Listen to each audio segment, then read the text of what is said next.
Live. Hello, fellow mech warriors. Mage Leader here. I am joined by my partner, Oswald the Artist, and we have got a real show planned for today. We got some exciting stuff to do. We're going to pick the giveaway winner today. We've got a film noir inspired card game to show off. We've also got a new game coming out by FASA, of all people.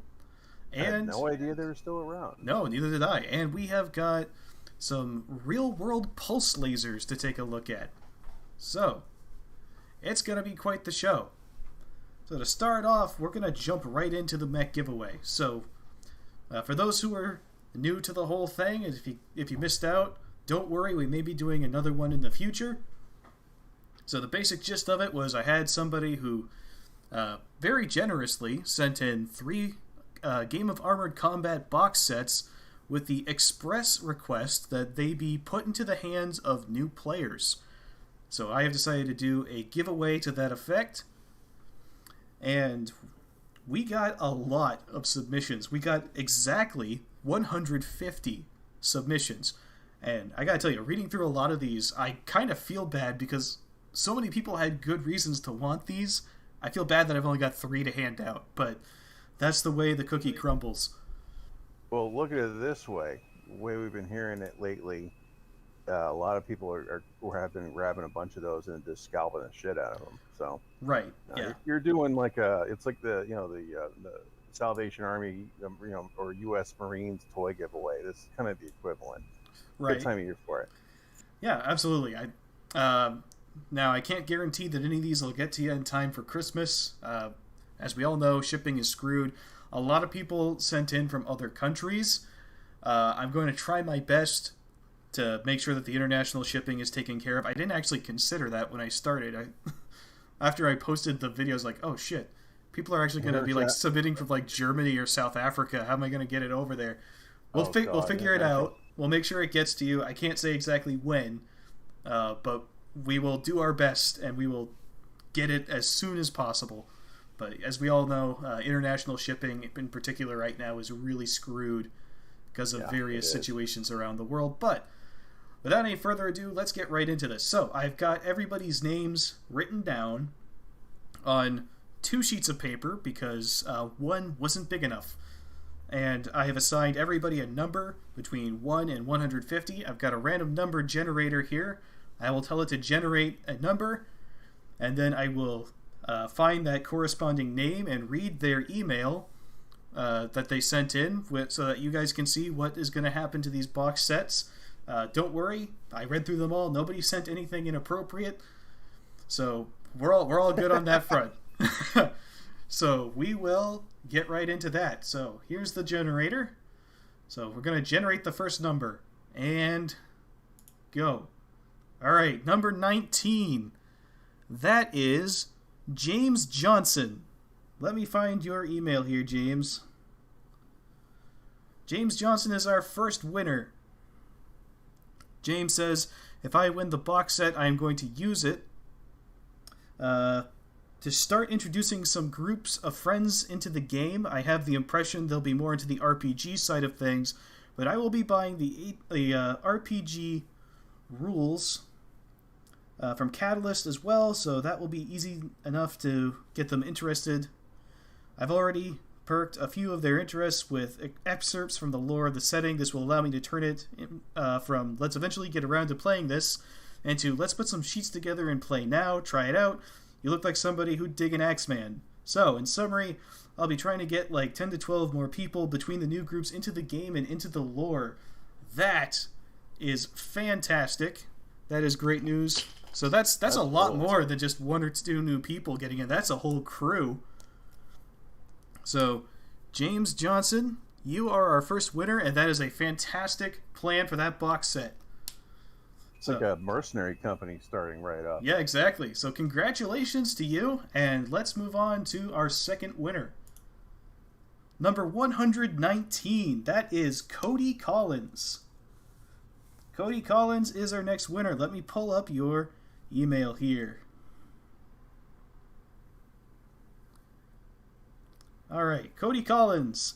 Hey, Mage Leader. First off, great channel. Thank you. I stumbled across your channel 2 weeks ago, and both myself and my family were down with COVID. Might sound a bit silly, but your channel helped me get through the worst part by giving me something to focus on and enjoy. Oh man. Took me back to being a teen playing endless hours of first edition Battletech with friends. I haven't thought about Battletech much over the years, mostly focused on Warhammer 40k and Drop Fleet Commander, but during COVID I introduced your channel to my 2 youngest sons, 14 and 16, and they were sold. My 14-year-old, who is our future engineer, really got interested in the game when he found out that he could build/customize mechs to his mad whims. We watched a few playthroughs on Guerrilla Miniature Games' channel, and now they're telling friends about the game. If you choose us, I would use the box to start a gaming group for my kids and their friends, introducing Battletech to a new generation of gamers. As for which houses they would play, my 14-year-old wants to create a merc group, but my 16-year-old is all about overwhelming force, no subtlety in tabletop games, so naturally House Steiner. Plus he's an Imperial Fists player, so I think he appreciates House Steiner's symbol. Anyway, thanks for doing the giveaway and keep up the good work, Cody. Fantastic. I mean, that's another great result. We got a guy who's going to get his kids interested. There were a lot of people who had very similar things to that, so I'm very happy to see that he's one of the guys who won. So congratulations to you, Cody, and I hope that your kids really enjoy the box set that you get. All right. Moving on. Same thing with me. When I was down with COVID, pretty much all I did was play Battletech. Right, yeah. Oh, man, I can't even... It feels good to know that you made somebody happy when they were struggling with something. That's the time of year for it. Those are very, very kind words from you. So let's move on to our third and final winner. The number is 64. Number 64 is Marco Gobel. I hope I'm pronouncing that right. I'm probably not. So let's see if we can find you here. Marco. There you are. Marco says, "Hi, Mage Leader. I'm planning some Tukiyid Alpha Strike events, and I would like to give some new players the opportunity to start with Battletech. So I would give the box to the first new player who will be there. Kind regards, Marco." Fantastic. So we're running an event that's going to get more people interested, and the first person to show up is going to get the box set. That's fantastic. So all of these are going into the hands of new players. That is great. Now, before we move on from this, there's just one more that I'd like to mention. Now, well, I read through every single one of these, and there was one in particular that really stood out to me because it made me laugh. Fantastic email, and I enjoyed it so much because I related to this person, more specifically to their kid, that I decided that in the event that they don't win, I have some from my own personal collection. I've got the box of Wolf Dragoon's Salt Star. So in the events that this person didn't win, I was going to give them that because that's something out of my own pocket. That's not part of the official giveaway. That's just me wanting to send out some love to this kid that is very much like I was when I was a kid. So I'm going to read that real quick. This is Dawn Newkirk, who says, "I'm excited about the giveaway. I saw the vid posted on my local Facebook groups page, and I knew I had to jump on this. I'm a father whose oldest son, 10 years old, has started playing Battletech. I read the novel books growing up as a kid at his age, but didn't have anyone to play with or teach me the game, rules, strategies, or anything Battletech for that matter until I was an adult. Now I get to share my love for this game with my son and see him fall in love with it too. My son Wyatt and I just started playing in the past year at a local game store. The guy who runs the game has a huge collection, excuse me, but when Wyatt and I play, we really don't have much variety in the mechs available. He's even come up with an experimental mech called a T-Rex that, as you guessed, is a T-Rex dinosaur figure, and in true 10-year-old fashion, the mech has a rear-mounted flamer that shoots out of its butt. I may be writing the email, but it's for him that the box would be for. I would love nothing more to see him open up the box and know that the mechs are his, the books are his, the whole thing is his to start his own collection. I've attached photos of Wyatt playing and of him painting some mechs. He's most proud of the Rifleman because, as he sees it, the mech was left out in the rain and now has a rusty look to him. That's why the mech is named Rusty the Rifleman. With thousands of entries, I'm hopeful that you'll at least consider Wyatt. I know he would be over the moon and filled with joy to get a box set like this, especially since dear old dad doesn't have one. Sincerely, Don Newkirk on behalf of Wyatt Newkirk. Well, congratulations, Wyatt. Your T-Rex mech with the butt-mounted flamer spoke to me. Like, that's some deep philosophical stuff right there. So, as a Christmas gift from me personally to you, for just something that I totally would have done when I was your age, you get your hands on a Wolf's Dragoons Assault Star. While it's not quite as good as the full starter set, it has 5 mechs in it that are really solid picks, and I think you'll enjoy painting them. And it's more than enough to get your own collection started. So, what's in this star? I know there's an Annihilator in there. Yeah, there's an Annihilator, an Archer, Blackjack, Mad Cat, and a Rifleman. So Rusty is going to get a partner. Nice.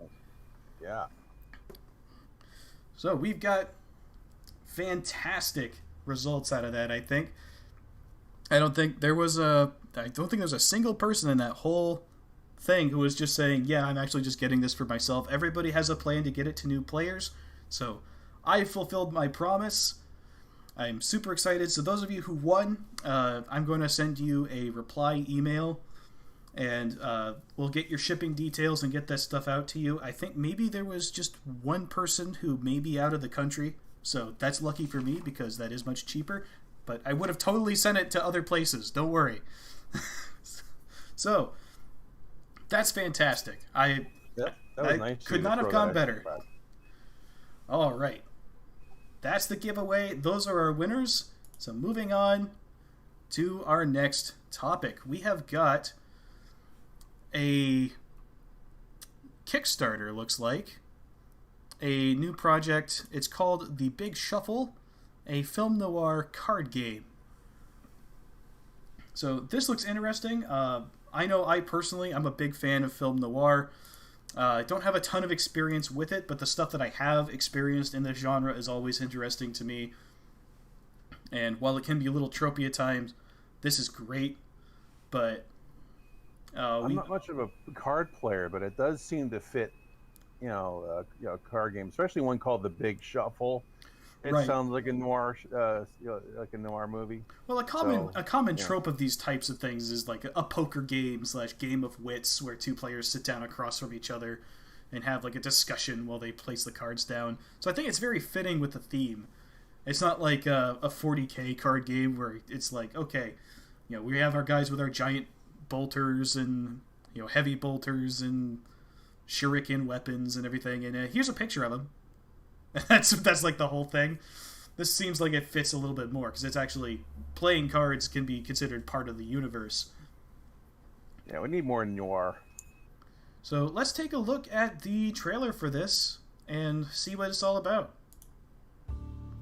Previously, Pluto presents The Big Shuffle, a noir film of your own making. Welcome to The Big Shuffle.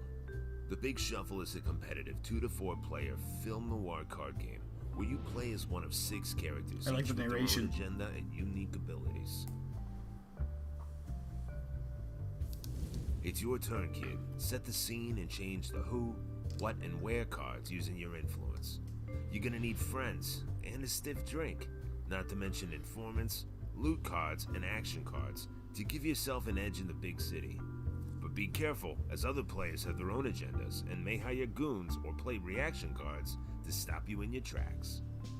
Give your opponents the slip, change the scenes to suit your benefit, and come out on top before somebody else does. Who will sink and who will swim in a city that's drowning in opportunity?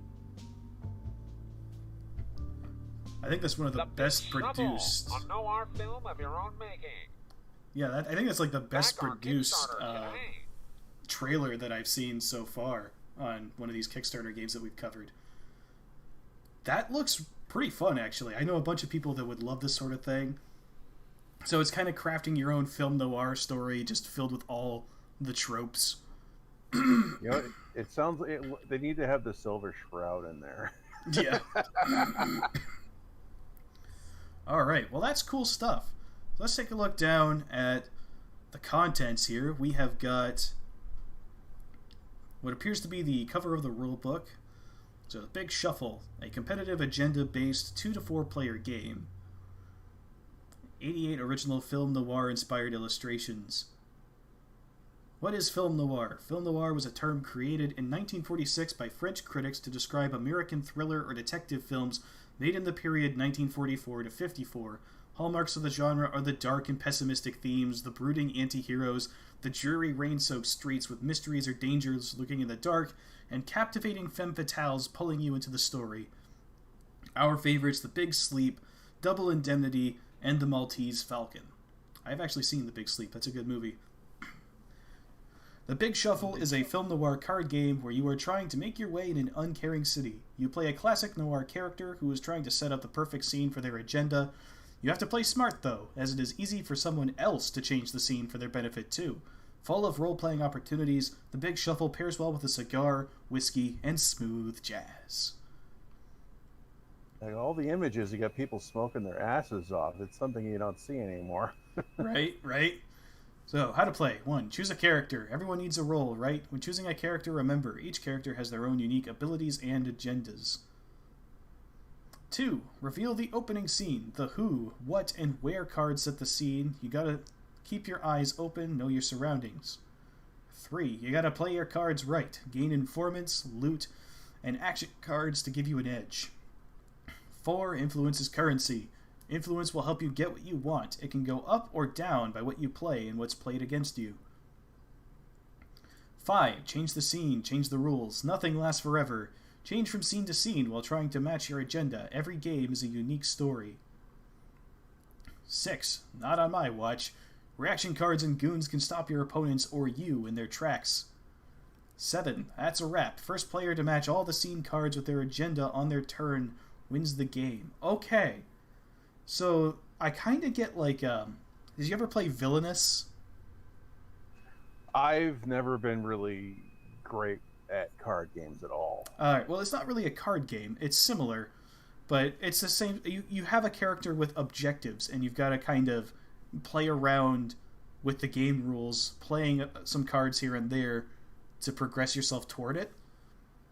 It kind of gives me that kind of vibe, but with a much more interesting setting to play around in.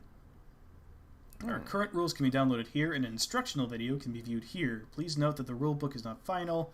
We are still balancing the game and are open to any feedback on the gameplay. Please don't hesitate to send your feedback via comments on our Kickstarter page, via social media, or directly at contact@previouslypluto.com. Want to try our game today? Check out the Big Shuffle on Tabletop Simulator. Ooh.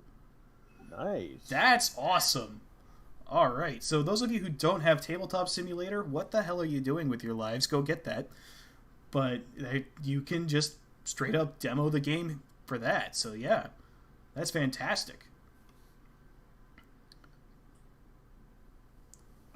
Oh man, this is right up my alley. I might actually, once this is over, I might actually pledge toward this.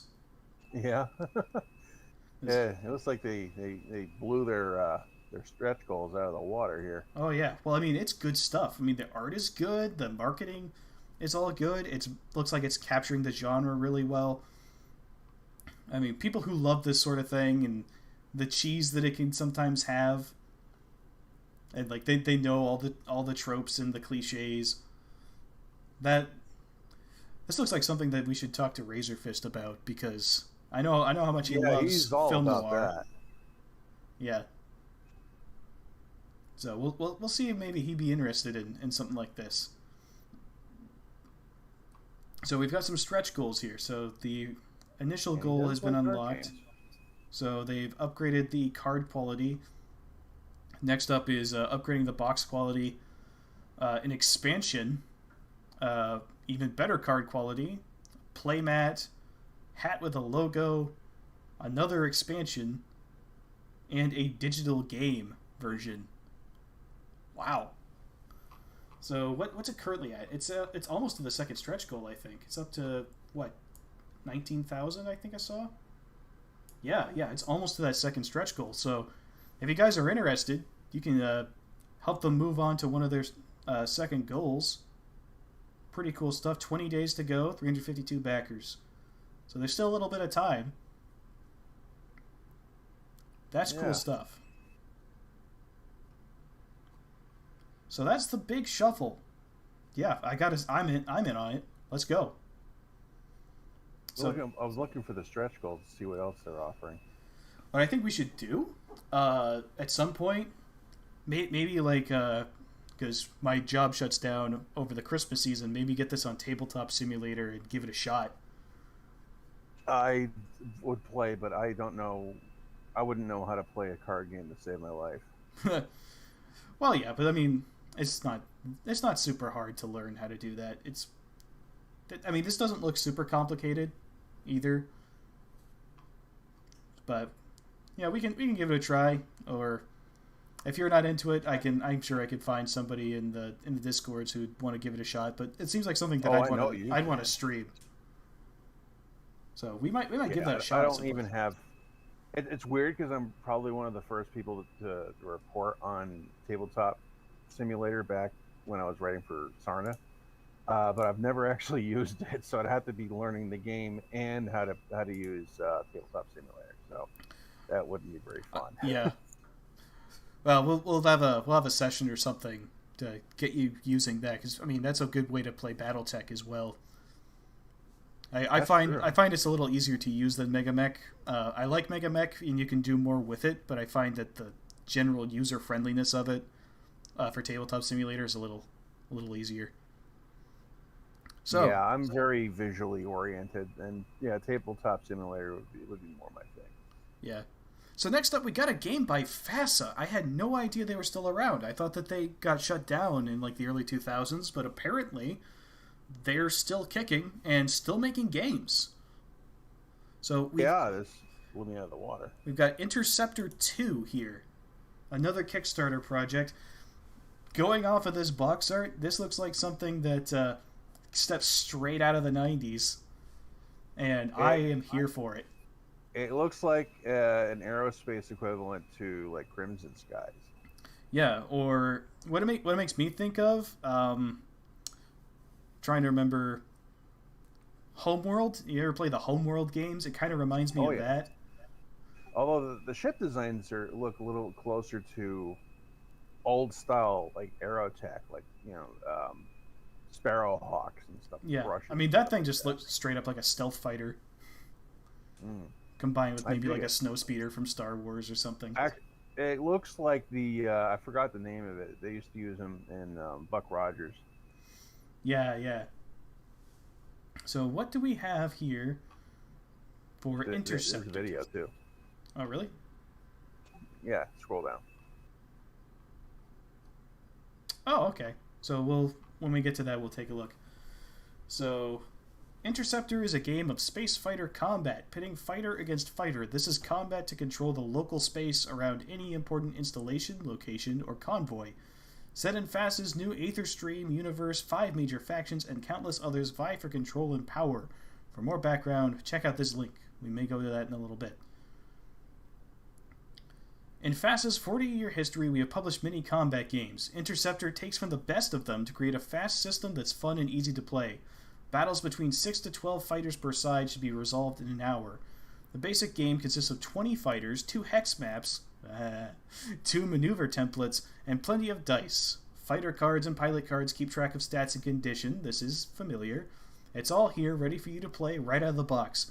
The photos below show prototypes and painted models. The models in the box are unpainted and will be manufactured in their house colors. Gameplay is designed to be fast. Fighters are expendable, and it will be a rare game where even the victor doesn't lose some part of their force. Here are a couple of videos and links showing how to play and some of our playtest sessions. We'll take a little look at this. This is a quick introduction into the basic core mechanics of FASA's new space fighter game, Interceptor. Each fighter-pilot combination is described by record cards with the following attributes. For fighters, we have thrust, the ability to change. I'm glad they got the artist to take his cell phone into the bathroom to record the audio. Performance of rivalry maneuvers. Control is the measure of pushing the fighter to its limits and beyond. Resilience keeps the fighter together. Shields protect the fighter from incoming fire. Safe operating thrust is the safe limit. This is kind of a longer video. We'll skip ahead. Movement is simple as orienting the maneuver template over your chosen fighter and picking a destination hex and facing. In this example, a Terran Commonwealth slingshot wants to end up in an attack position behind a Calistonian Empire spirit. The slingshot has a starting velocity of 5, Looking at the maneuver template, the slingshot wants to move to the target hex of 6P6 with a hex facing. I mean, anything with a hex map is going to look a little familiar. I noticed round bases. I'm assuming those are stand-ins. Facing is 3.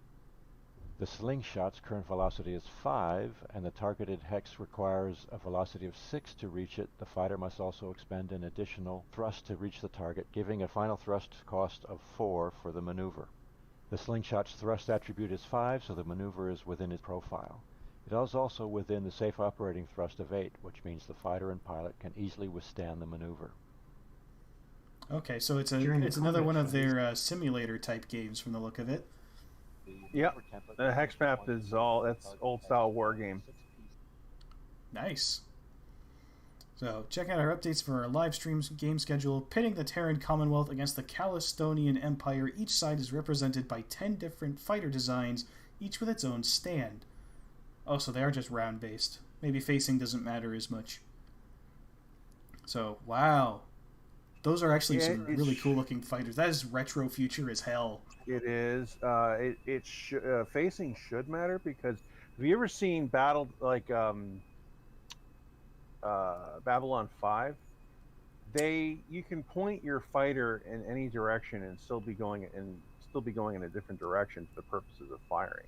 Yeah, that's true. They'll go and aim their ship while it's moving in one direction, so they can just strafe the fuck out of it while moving across its to the side.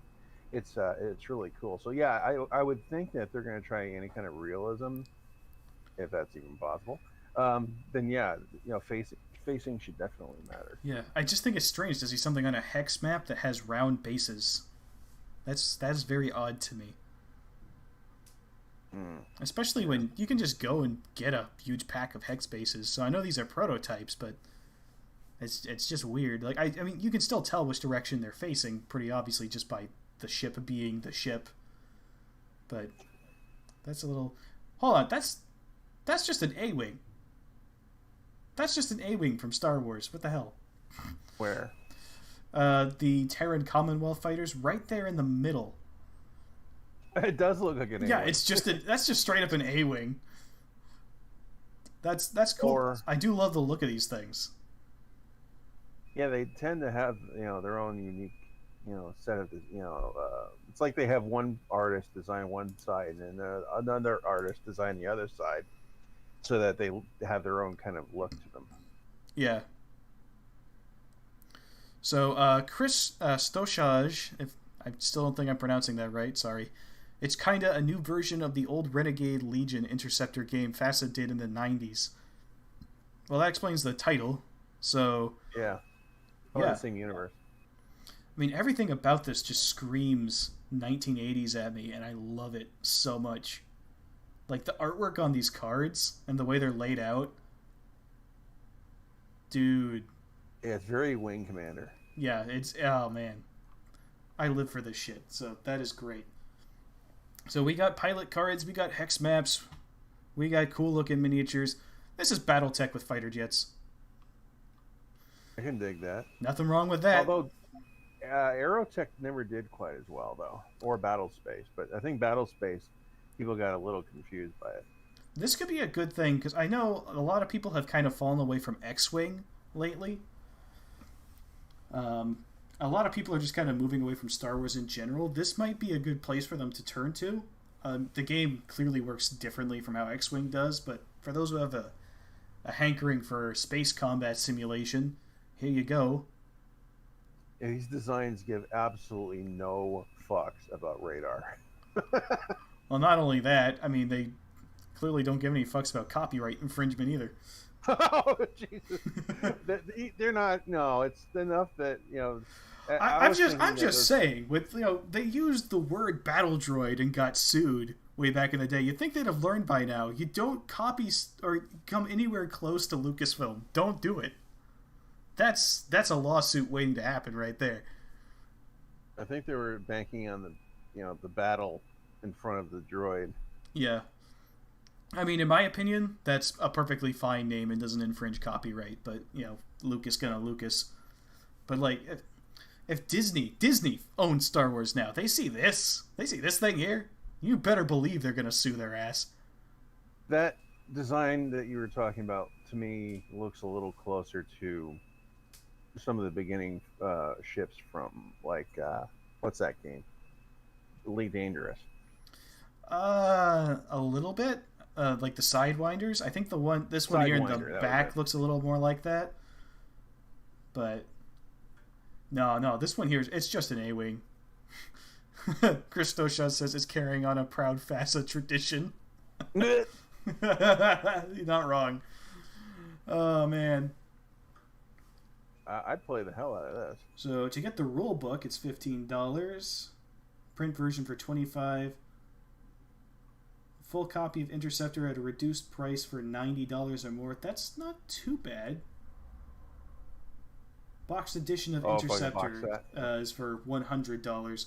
So yeah, for a starter set for a war game, that's not terrible, especially with all the miniatures it comes with. It comes with what? We got... Did I say something like 40?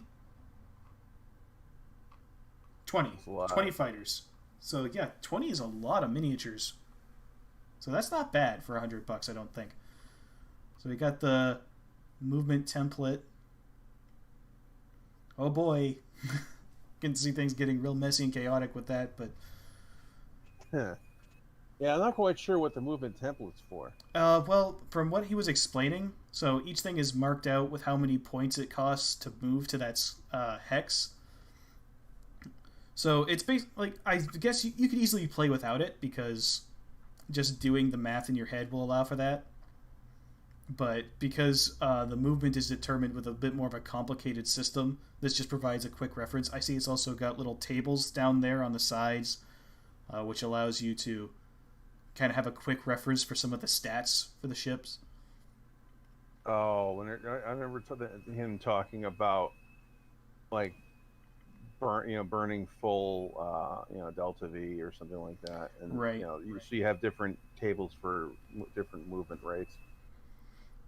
Yeah. Okay. So they say it's a beautiful hex map. That looks like I'm gonna be honest, that looks like a stock image of space just with a hex map laid over it.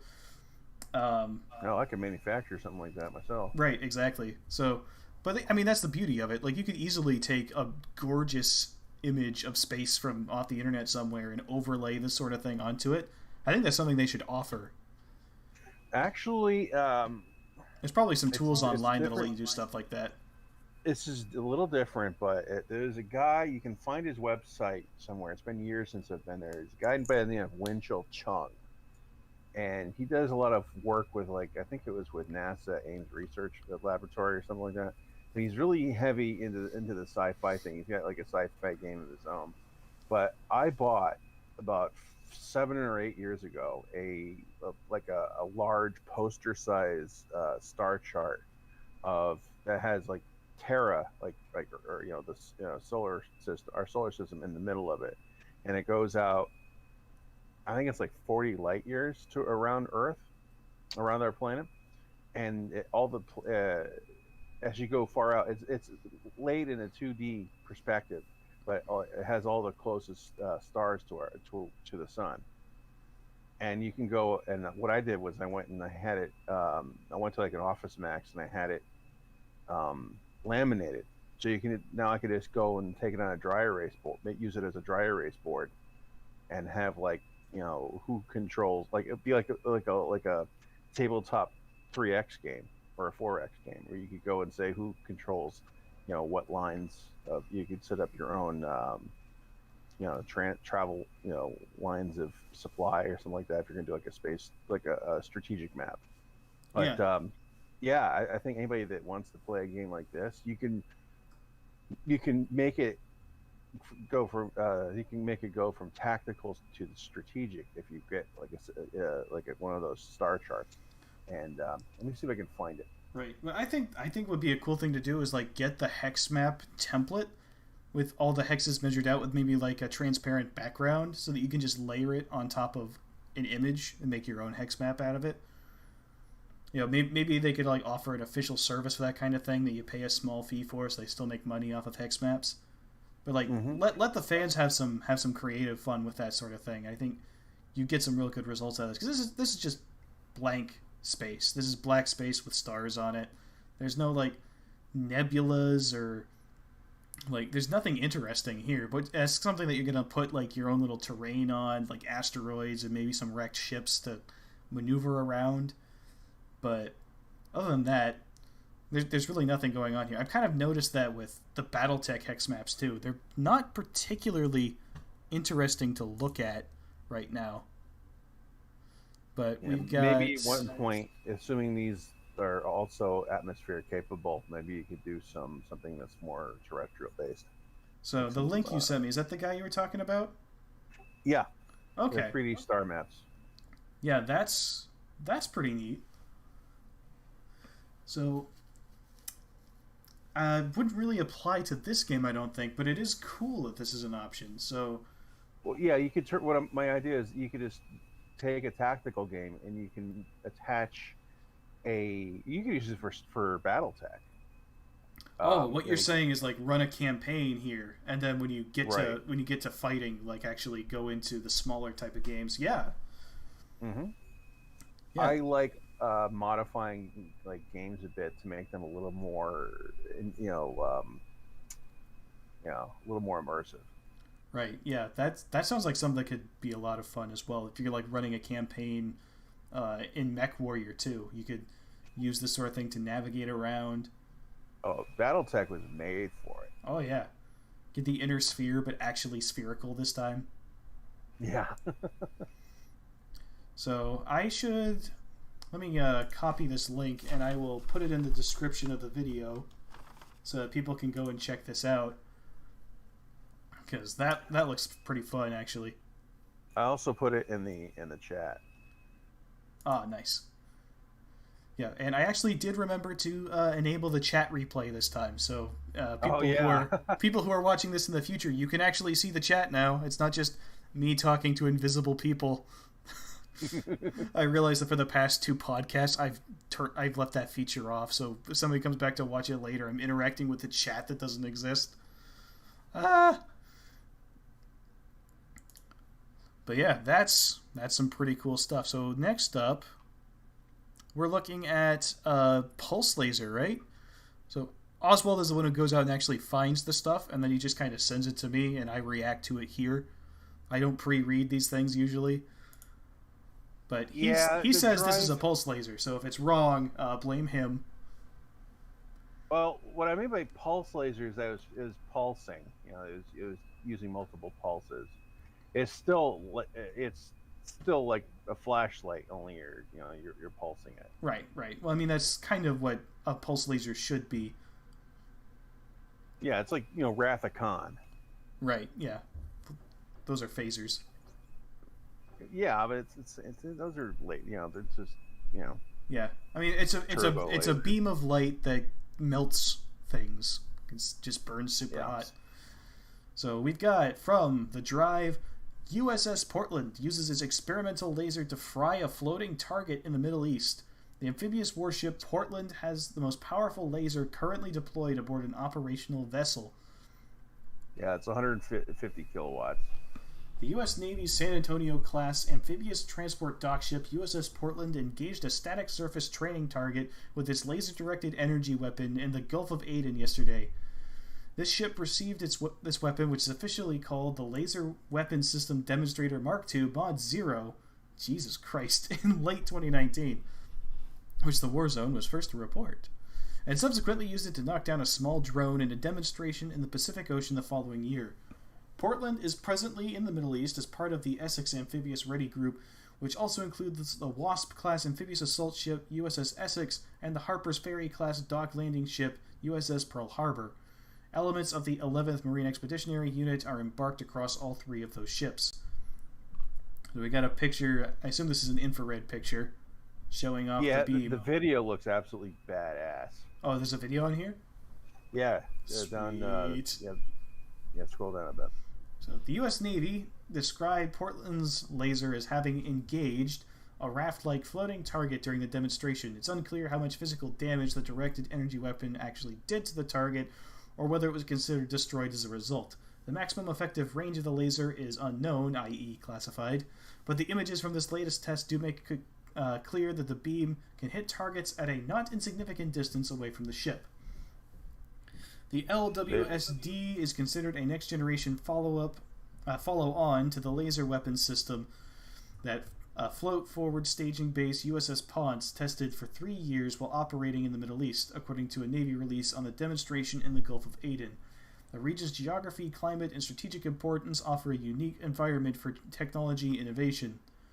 The LWSD Mark II Mod 0, which Northrop Grumman developed for the Navy as part of the Solid-State Laser Technology Maturation Program, is a 150 kilowatt class laser weapon. The Warzone was first to brag on your magazine some more, why don't you? It is designed primarily as a close-in defense system to help protect ships against unmanned craft and small boat swarms. It can also be employed as a dazzler to blind optical sensors and seeker systems, as well as function as a surveillance system, leveraging the integral full-motion video cameras it otherwise uses to detect and track targets for the laser. So we have got a video here of the weapon in action. Let's take a look. Pew, pew.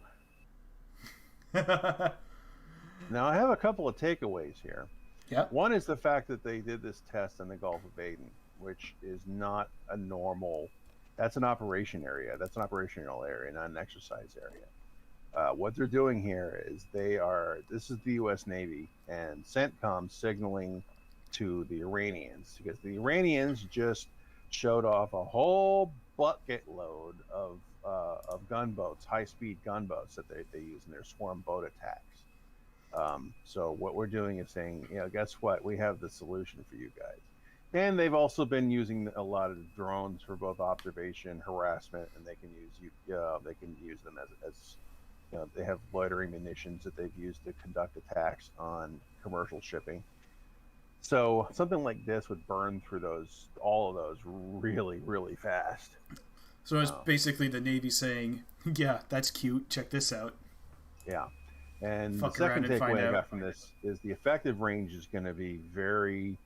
Yeah, it's going to depend on a lot of things. It's going to the weather, humidity, because going through atmospherics like that, even something 150 kilowatt laser is going to attenuate at different rates. So it's going to fluctuate a bit, but so generally, the closer in you get, the more energy you're going to apply to the target. Right. So that's kind of a thing with laser weapons. Is like they aren't the all powerful beams of death that you see even in BattleTech. Because I'm sure somebody has made custom rules on how the weather and atmosphere affects laser weapons in BattleTech at some point. Somebody's done it. They've thought of everything. The best, it is weird for me to say this or not, but one of the things I think that Piranha Games did best with like MechWarrior 5 and MechWarrior Online is, how they have like the short duration lasers? Yeah, the short bursts. They do less overall damage, but they do it. They can do more because you're not waving it all over the place. You're not it's more accurate. That's exactly how thermal damage is applied with lasers. It's over time. So the less time, if you can increase the amount of energy applied to the target by having a very high powered beam for with a short duration, you can do the same damage as trying to hold it to the target and doing a relatively lower energy beam to it. You see what I'm talking about? Right. I think that's like the idea behind pulse lasers as well. It's repeated bursts of high-powered energy to more or less the same area. Yeah, what you're doing is a cycle.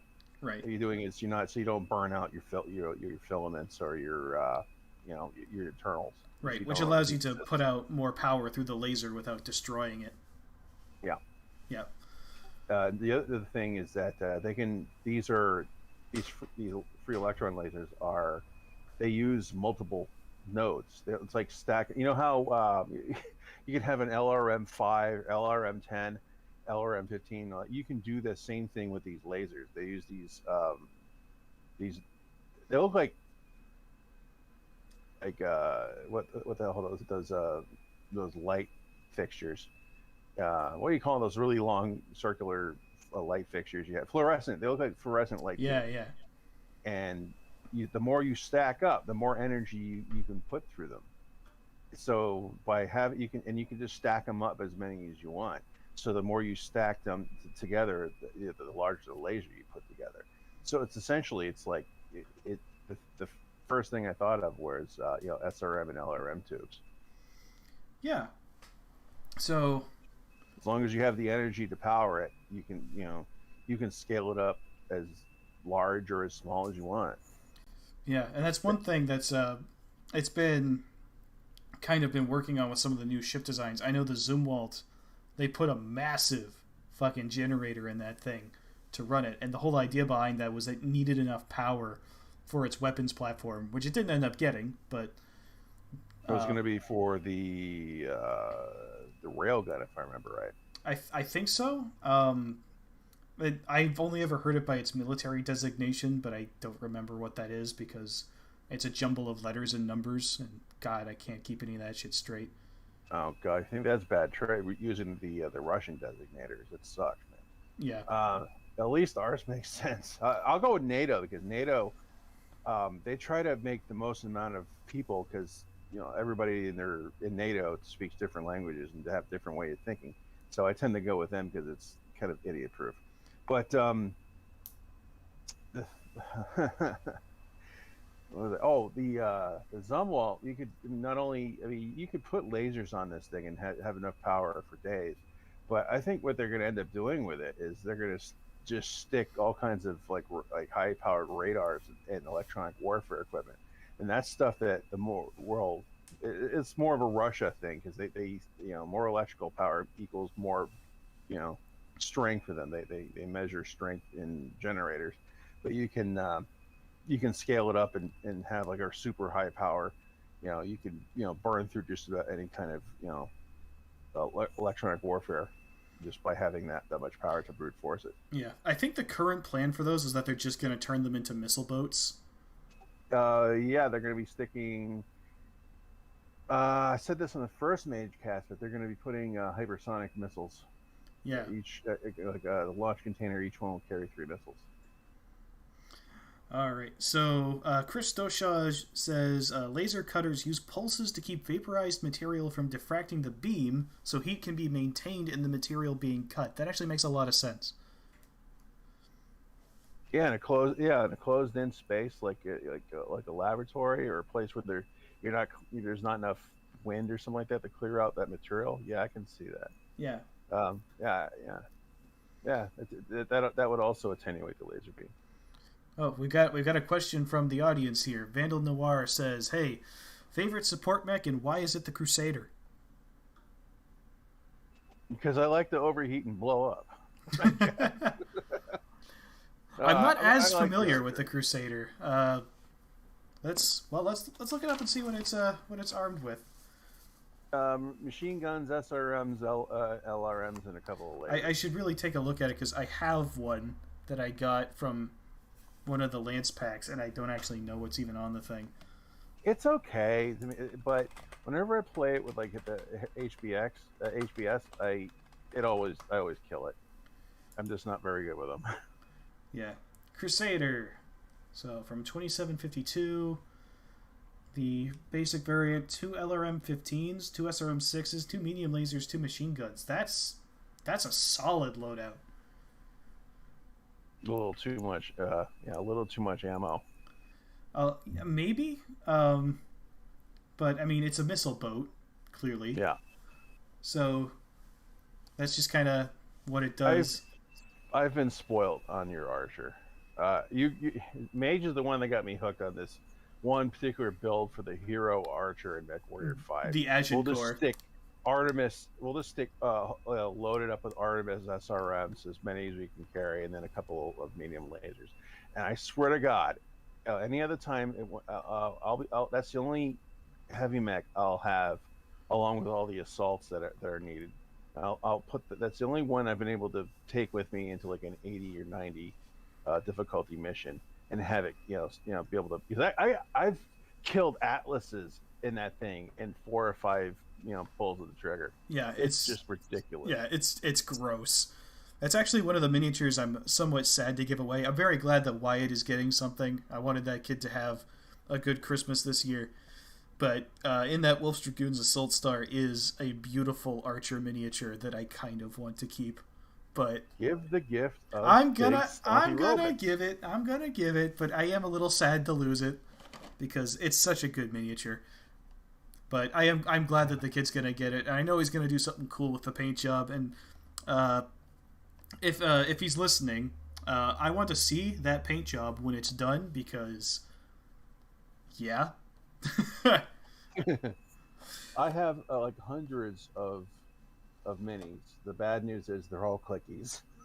Oh God! Because I was picking up for 40 or 50 cents a piece, right? And you can't beat that. And I love that they actually have points of articulation, and I love to kit bash and modify them. Like I modified a Shadowhawk 2C and put a big old like a Battlemaster arm with holding a club. Badass! I love it. Yeah, I'm gonna look up some Dark Age miniatures. Some of them are really good. Some of them really suck. Some of them, the designs themselves are kind of dumb, like the Targa. Okay, so we got... What is this supposed to be? What is that? What is that? Show me. What's on the... put it in the stream. It's I've got it pulled up on the stream, but there's a bit of a delay. delay. I see your latency here. Yeah. You're about 20 seconds behind on the stream. Okay, well this is the most abysmal thing I have ever seen in my entire existence. What is this? Is that looks like the new Firestarter? No, that's not a Firestarter. It's got a rack on it. It can't... I mean, it is Dark Age, but like... Oh no, it's an Agromech.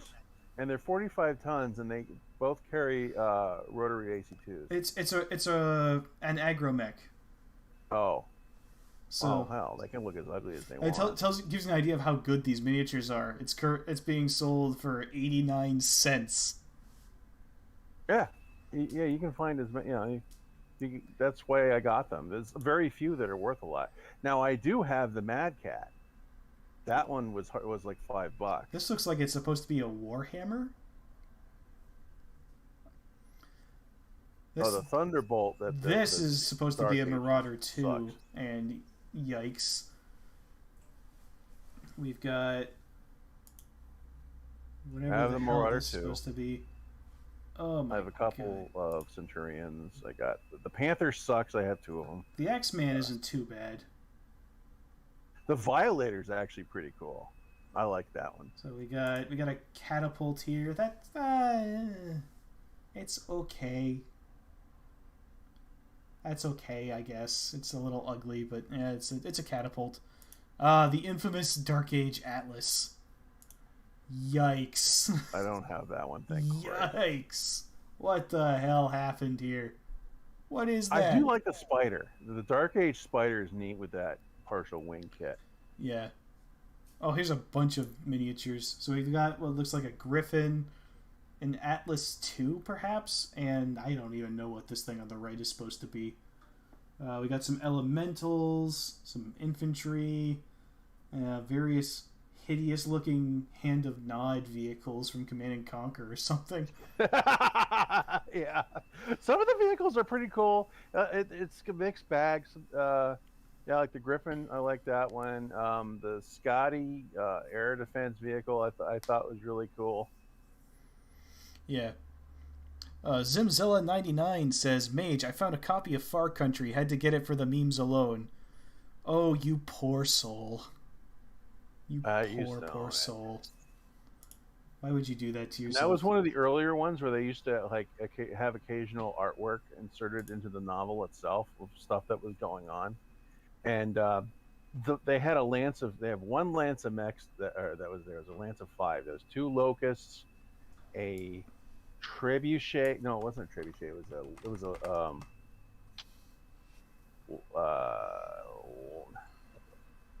There's a Phoenix Hawk LAM, of course, a Javelin, and I forgot what the other one was.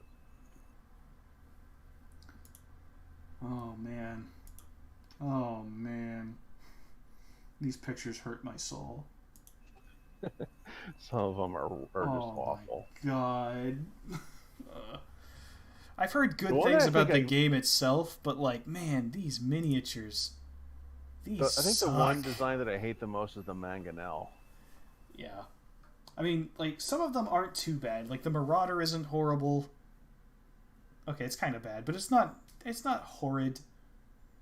But, like, man, this screams early 2000s so hard, and I've said it many times, the early 2000s is not a time period that deserves our nostalgia. I'll show you a couple of my kit bashes if you want. Oh yeah, sure. Send the pictures in. I'll pull them up. And yeah, these things are selling for dirt cheap.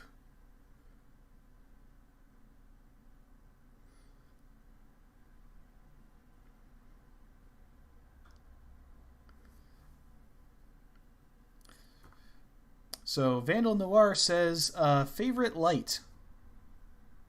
What's your favorite light, Mech? Probably the Wolfhound. Yeah, that's pretty good. Oh, that's a tough one for me. It depends on what I'm doing, because like light mechs are, I mean, that's Mage Squadron's whole shtick is light mechs. There's a bunch of them that I really like. No, my favorite is not the Spider. Not by a long shot, actually. Geez, picking just one for a favorite. Oh boy. So I was like, do I want my favorite overall for how cool I think it is, or like which one's actually the most useful? That's really tough. I think my favorite one in terms of just its concept is the Firestarter. Overall, I think I think the one that I like the best is actually the Mongoose. I think the Mongoose is a really solid light mech.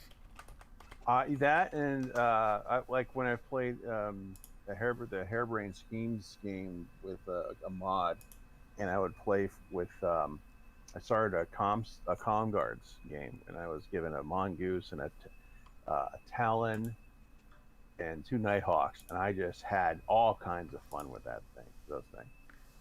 Yeah, the Mongoose is great. I like my light mechs with jump jets typically. I can make exceptions, but like there's just really fun mechs here. I might cover the Mongoose at some point. I think some of the artwork makes it look absolutely moronic, but it's a cool mech. I like it. So we've got some images sent in here from Oswald. What's this first one here? What's this? That is a Shadowhawk 2C. Okay. I have modified. The weapon on top, on the shoulder, like on the left torso, is a snub-nosed PPC. That was the original arm on the Mech. What I did was I removed it, but kept the enough of the arm left to mount that was a Battlemaster arm that was also included with the box set. Oh, okay, yeah. And I used the Dremel to get it so it fit, and so I can make it swivel just like the other arm. Now the club and the hand were about the same size as a Wanzer. Was it a Front Mission Trading Arts figure, and I had an extra arm, so I just took the hand off, and I just have it so that articulates as well. I can swivel the hand. Nice. And you can torso twist and all that. Yeah, that doesn't actually look too bad. So let's take a look at the next one. I just gave it an olive draft paint job because I didn't know what I wanted to paint it. We've got a construction mech here. Construction mech Mark II. Yep.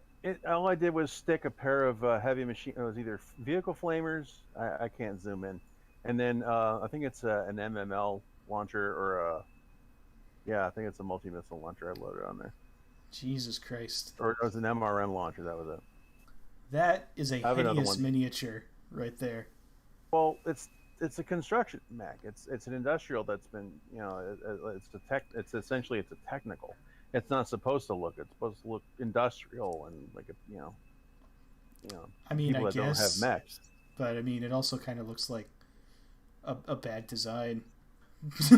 Now, The one below it, the one that looks like a dark, looks like a Warhammer 40K catapult. That's just bits of kibble from different things. The thing that it looks like it's holding a snub-nosed revolver off there on the side. That's an anti-missile system. Okay. And the little the little the Mickey Mouse ears on top of the center torso. That's the radar. Right. For it. And it's just all it is. It's got that. It's got a couple of medium lasers to protect itself, and the rest is all dedicated to Artemis. Huh. That is definitely a thing.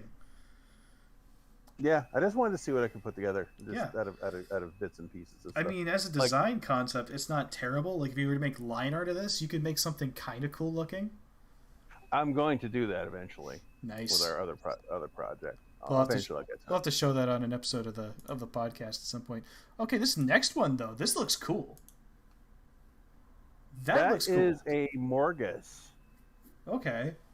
Now, originally, those things have a like a giant scythe. Yeah. Which I think is just utterly ridiculous because it's supposed to look like a Grim Reaper. Right, but on mech scale, a scythe ain't gonna do shit. Yeah. And it's just, I did this with both of my Morgus. I stick a different weapon. One was a rotary AC. Yeah. Yeah, I'll show that one too. Okay. But this one is supposed to be. It looks like this one was designed to like an AC-20 of some kind, like an LBX AC-20. Okay. Yeah. Yeah, that's actually a pretty cool looking mech. I don't mind that. I like the paint job that you gave it too. Yeah, it's all. I just made it out of like pen parts. Yeah, that's neat. So move on to the next one here. It's a bit of a low res photo, but that's okay. This one. Yeah, it's from an old camera. It's a Nyx, and originally it was armed with like lances for the arms, and it was just ridiculous having that. Okay. So I thought to make it like a Jenner of some kind, so with the missiles rack on top. I went and I just used pen parts again and tried to emulate the original design for it, which called for it's like 2 medium pulse lasers. I'm gonna see if I can find the original. Oh, there. Oh my god. Oh my god. What is that? It's got like claws or something on the side of it. Why? If I remember right, it was the one that I got had a lance on it, and I was like, no, that's really sick. That's really stupid. Yeah, like what you've done is you basically made it look more like its original artwork. Yeah, that's what I wanted to do. Yeah, that is much better. Oh man. Yikes. Okay, so then we've got... That's the other Morgus that it was like a rotary autocannon I put on. Yeah, then we've got the first one again from another angle here. Yeah, you can see that little round guy underneath is supposed to be the ammo drum. Okay, yeah. Let me see. Maybe I can send in some of my paint jobs and show that off while we're here. Send those into the chat and pull them up. I don't claim to be a spectacular artist, but I do have some paint jobs I think are at least halfway decent. Let me pull them up here. It'll take us just a second. I have an industrial Marauder if you want to see it. Yeah, send that in. It kind of looks... it's really heinous looking. I love it. The ugly ones I put together, like out of like the kibble and stuff like that, I usually love them just because of how ridiculous they are. Oh my god! Oh, this is great. Stuff that Tex would probably. Oh, that is glorious! You took a dump truck and just put a massive gun on top. Yeah, it's an AC-10 and then like a machine gun on one side and a flamer on the other. Oh, that's brilliant! I actually like that a lot. That's I like that Masakara you got. That's a tough. I like that paint job. Yeah. Let me. So, this is one of mine. This is the Warhawk that I got. Oh yeah, I remember. Yep, I remember when you painted it up. You're kind of going by the artwork I did for that Puma. Yeah. I painted this Warhawk in Clan Wolverine colors. My idea was I had a mercenary company that ran mechs in those colors, not because they like Clan Wolverine or even know who Clan Wolverine is, but rather because for some reason calling themselves the Wolverines and painting their mechs this color really pisses off the clanners. They're not sure exactly why, but they just keep doing it. Oh, I thought this was supposed to be Mage Squadron. I thought it was supposed to be No, the Adder is. The Warhawk is Wolverine. Okay. Oh, the Warhawk. Okay. Yeah, you're looking at a different image. I'm looking at the Puma. Yeah, that's coming up in a second here after we cover this whatever the fuck. What is this thing? Originally, it was a miner mech. Okay. And I use it. It's got a vehicle flamer on one side. I think it's a flamer. And on the other side, it's an MML9. Nice.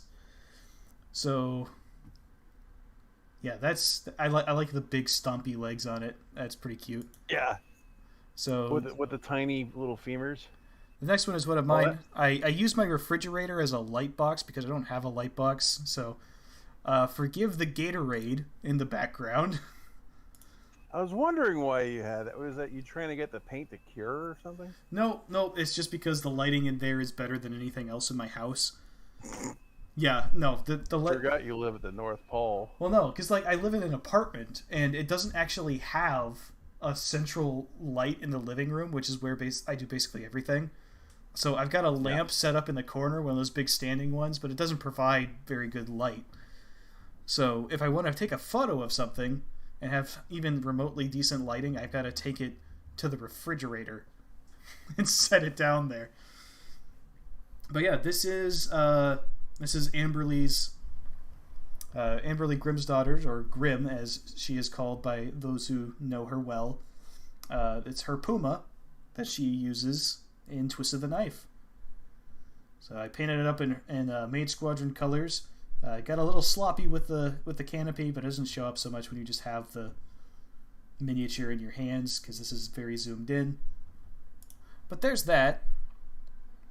Now, all I'm showing you here is my favorite paint job that I've ever done. All right, we'll get to that in a second. We've got a list of them that we're sending to each other, so just going through them in order.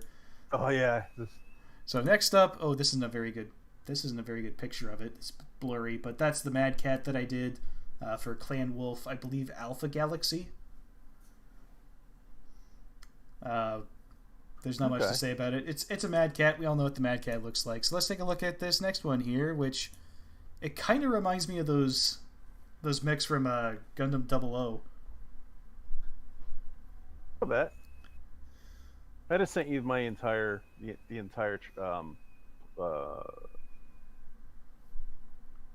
yeah. It wasn't a trainer.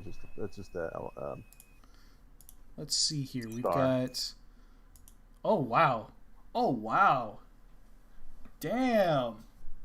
That's... Now, if you can zoom in, I didn't know at the time that you could actually buy decals at that scale. Right. Yeah. You've got a pretty good freehand logo there on the upper arm. Yeah. Yeah. That's the Jade Falcon logo. Oh, okay. I on the shoulder pad for the unit. Yeah. I forgot what unit. It's like one of the Falcon guards with the sword and the stars, the Pentagon. Right. The Pentagon worlds. Yeah, I didn't even notice the shoulder pad. Damn, that actually looks really good. So that's a Goshawk? Mm-hmm. Oh, it says right there on the base. Okay, yeah, Goshawk. So then we've got Vixen. These are mechs that I'm not as familiar with, but yeah, we've got the... I'm not much of a Clan fan, but they make good bad guys. Yeah, they're good. They're good to have something to blow up. Yeah, I like the...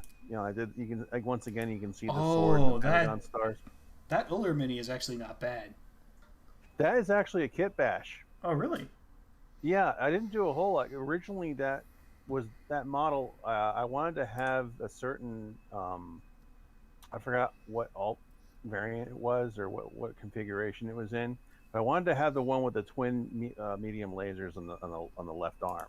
So I went and I built that, and I kind of kit bashed that myself with like some JB weld. Nice. So then we've got we have opened up the incorrect window here. Let me pull this up and try again. There it is. Okay, so we've got a Hellion and some battle armor. And again, the Hellion's not too bad. Yeah, it's for considering what it is. It's very weapon heavy for its size. Yeah, I'm more just talking about the miniatures because like this era of miniatures was kind of notorious for being hideous. But you can make them look better. Some of them look good. The thing about the Dark Age is that it's very hard to find actual elemental armor. Right. Most of the time, you're dealing with like rabbits, which are kind of the weaker cousin of the elementals. Yeah. So the next one here is actually something that those of you who have been keeping up with Twist of the Knife should find very fun. Oh yeah, the Canig monster. Yep. We've got the Apocalypse. So that's my own concept. It's based off of the monster from Macross. And a lot of you guys actually kind of recognized that when I was talking about it in the story. Just this giant mech, and there's the Mad Cat for scale. And just a big... Eat a banana monster. for scale. Yeah, no, I'm not doing that. So, we've got the Apocalypse here. And I painted it up in Royal Battle Mech colors, which took a little bit of research to find out which unit it would have been. I was able to settle on a color scheme. It's fairly simple. It's mostly just green with a red stripe going down the left side. That's about it. So it was very, very easy to paint, except for the fact that there's just a lot of plastic to do. No, I don't count the Stone Rhino as being an adaptation of this mech because it doesn't have enough guns. It's also 100 tons. Right. Like, this thing should be absolutely massive. Like, it's like 150 tons? Something like that. I mean, if you watch the original Macross and you compare the size of the Tomahawk, which is what became the Warhammer, to this thing, it dwarfs it. Like, it's huge. I'd say maybe 200 tons, even. Because the scale here in this picture isn't accurate to what it would have been in Macross either. Like, it would be much bigger. But I'm not even sure if the super heavy scale goes up to that high. No, like it's not something that's supposed to be. It's not really a battle mech so much as it is a walking nuke factory. It just kind of, it's armed with nuclear warheads and it's designed to stand in one spot and deliver capital ship levels of weaponry in places where you can't get in the event that you run out of warships. Yeah, I mean the whole reason they built it is because they thought they were going to lose all their warships invading Terra, and then once that didn't happen, they're like, okay, well then this is stupid then, so they just got rid of it. But yeah, it's really, really big, and that's why there's only one of them in existence, and that is that's kind of the MacGuffin that's the MacGuffin that they're fighting over in Twist of the Knife. So if you haven't listened to that, it is available, and you can if you want. I won't force you, but listen to the fucking audiobook. I put a lot of work into it. Okay, thanks. Yes, he did, and so, I love it. Some people do. It is by far and away my least popular series of videos on this channel, but I'm still making it. I'm still working on it because I just enjoy doing it. So on that note, whoa, Urban Mech be upon ye. That is the Irby that I painted up in Mage Squadron's colors. So again, if you follow Twist of the Knife, this is Grimm's as well. Old ride. Yep, she piloted this, but she was part of the 2nd Cavalry because that was basically all that regiment could afford in terms of battle mechs, because it's a brand new regiment stationed on kind of one of the back worlds and intended for fighting pirates and not much else. So now, is the model the URM-60L, or is this the 60? I'm not sure which one it's supposed to be. I didn't check. It's just It's just an Irby. Because I know that Amberly used the R60L. Yeah, she had the big one, the one with the big gun. But that was destroyed during the Battle of Stenik Labyrinth, and I don't think so. She was up against a fucking Daiichi. Yeah. But she did manage to finish off a Mad Cat with it, so it's all worth it. Yeah, that's mad respect. So, hey, we were still talking about the pulse laser. We didn't finish that article. I need to go back to that. We got distracted. So did I. I already clicked out of it. I still got it here. So we watched the video of them demonstrating it. There's even more videos. So back to what we're supposed to be discussing. I thought we just moved on from there. Yeah. So as the Navy itself noted, this is not the first time it has deployed a ship to the region with an operational laser weapon. However, the LWSD Mark II Mod 0 is significantly more powerful than the 30 kilowatt class AN/SEQ-3 LAWS.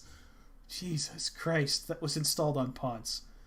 The AN/SEQ-3, along with the earlier 15 kilowatt class Maritime Laser Demonstrator MLD, both of which were also developed by Northrop Grumman, were stepping stones to the design currently fitted on Portland.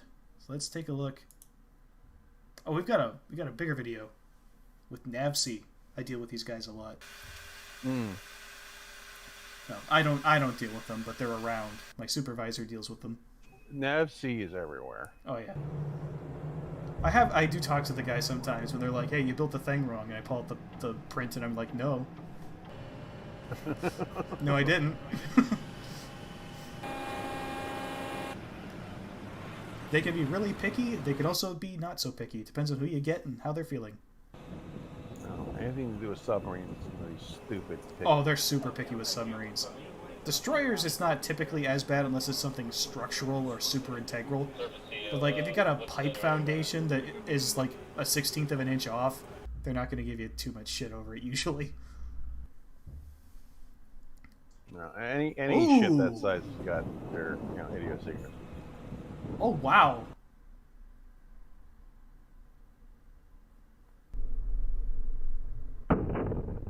Dude, that is so cool. It burned a hole in the... Oh my god. It just exploded. Yeah. That is terrifying. Because that's almost instant. I mean, it's speed of light. Yeah. And you can't tell direction of travel. It can be coming from any direction. Yeah, like you have no idea where it's coming from. Yeah, it just took out the weapon that they mounted on that thing. That's the thing about why you can take out aircraft so fast, because most modern aircraft are made up of aluminum. Yeah. And aluminum is the reactionary material that makes thermite. Right. The trick to thermite is you have to heat it hot enough, fast enough, which these lasers do. So when you take out a UAV or an aircraft that has a significant amount of aluminum in them, they kind of burn themselves up once you get it started. Yeah, not gonna lie, that's a horrifying thing, but that was one of the coolest videos I've ever seen. Holy shit. Well, you saw Dune, right? The recent movie? No. Yeah. Oh, they really got because they uses a lot of significant lasgun use. Lasguns in Dune are fucking horrifying. Right. It will cut through anything, just about. Yeah. And, yeah. It's even though you can actually see it in Dune and not in this, it's still it's just utterly like devastating. And this is obviously it's devastating because it's real. Right. So we've got all of that, and man, I mean, one of the ways I heard it described was like if you hit a person with that, they basically explode because it flash boils all the water in their body. Yeah, you'd evaporate them. Yeah, that's ugh. That is gross. Yeah. Like, you imagine you're standing next to your buddy and he just pops like fucking popcorn all over you. Gross. That's gonna do some psychological damage. Well, yeah, it's not like an artillery, piece wouldn't do the same thing. Right, but like with an artillery piece, you hear the thing, you see it come in, the big explosion happens. But with this, like, he's just standing there and then he's gone. Like, there's no noise other than what he generated when he popped. You have no idea where it came from. Like, that's terrifying. That's like when you're being hit by a sniper type of thing. Only the sniper is making people explode. Yeah, that's true. So, moving on with the article, it makes good sense for the Navy to have now deployed Portland to the Middle East and demonstrated the LWSD Mark II mod in the region. The Gulf of Aden, situation between Yemen and Somalia, is a higher risk area for drone and small watercraft attacks launched by Yemeni Houthi? Oh, Jesus. Houthi, yeah. Okay, Houthi militants.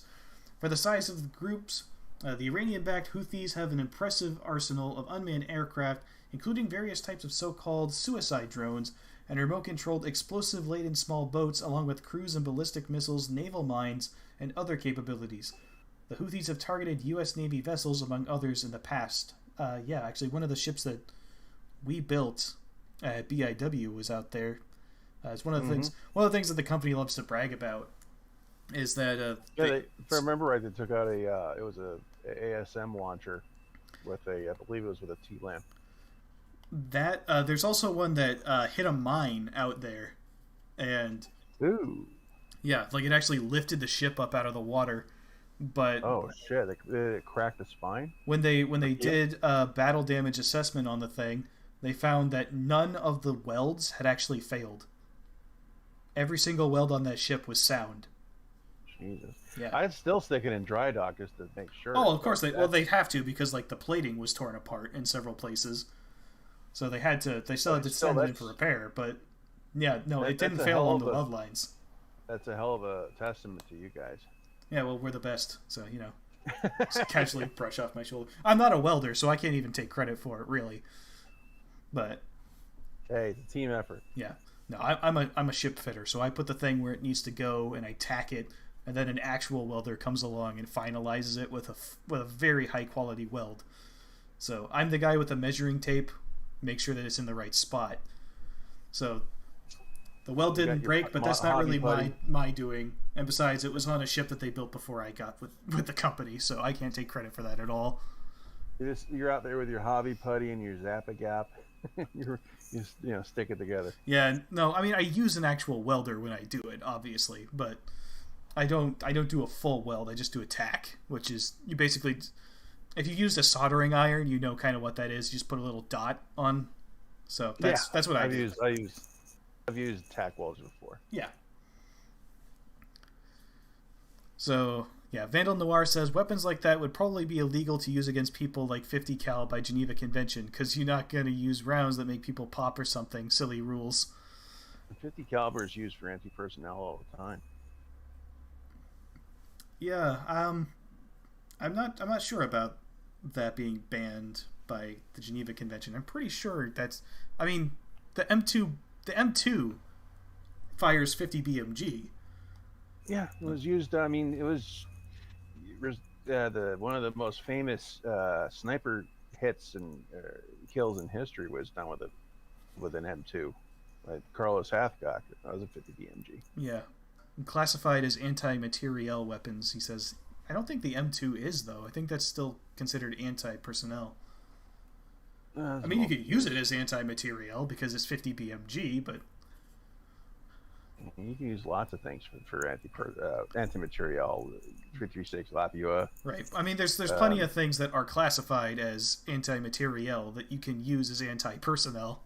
Like if you want to shoot somebody with a Carl Gustav recoilless rifle, yeah, knock yourself out. Go for it. Hell, the slugs for my shotgun are a 50 caliber. Yeah. I mean, my musket that I use when I'm reenacting is 58 caliber, but yeah. Who's counting? Big medicine. Oh yeah. You get hit with one of those things, you're gonna know that you've been hit. This is like an AC-20 round. Yeah, like that. No, but it's definitely it's a nasty thing that you don't want to get hit with. Probably why there was so many amputations. That was part of the reason. I mean, when you fired those things, the Mine ball, Well, the reason that it causes an amputation is that when it hits bone, the bone doesn't split; it powderizes. So it shatters. Yeah, like you can't set it and have it heal back together. It's just not going to work, and the limb is just going to be a liability. So they just lopped it off. Even with modern medicine, if you got hit with one of those things and it broke your bone, they'd amputate the limb. Yeah, that makes sense. Yeah, terrifying weaponry. I mean, modern rounds will do that same sort of thing sometimes, but they're doing it with a lighter mass but higher velocity. Right. Like most of what you get shot at with today is intermediate cartridges, like 7.62x39 or 5.56, that type of thing. But there's still higher caliber stuff flying around. We've seen what 5.56 will do up close. Oh yeah, I mean, if it wasn't going to fuck you up pretty badly, then the military wouldn't be using it. So Vandal Noir says the EU says it's badder than other rounds. So yeah, the EU kind of has its own set of rules. But over here in the States, yeah. I'm pretty sure 50 BMG is just considered par for the course. Yeah. Which is a very American thing of us, really. Guns. Yeah. It's like how most of the world has banned the use of cluster bombs, and it's like pretty much just the U.S. and Israel that still use them. And they're like my favorite weapon system for aircraft because of just what you can do with them. Yeah, I mean, just I find it very humorous that is something that the EU would do, where they restrict weapons based on their caliber. Yeah, well, that's kind of was par for the course back in the day. I mean, I guess, but like, see it from The Hague. I'm just remembering that time that the Germans said that shotguns were too OP. Please nerf. Oh God, I remember that. I saw that once in an episode of Tales of the Gun. That's one of the reasons why my first gun was a shotgun. Was that episode? And it's like the Germans introduced like 2 or 3 different types of chemical weapons that were like so horrifying that like mustard gas. It's I don't think it was tear gas. They used it was like phosgene, right? Mustard gas, and I think another one, and then Zyklon B. So, wait, no, that was the next one.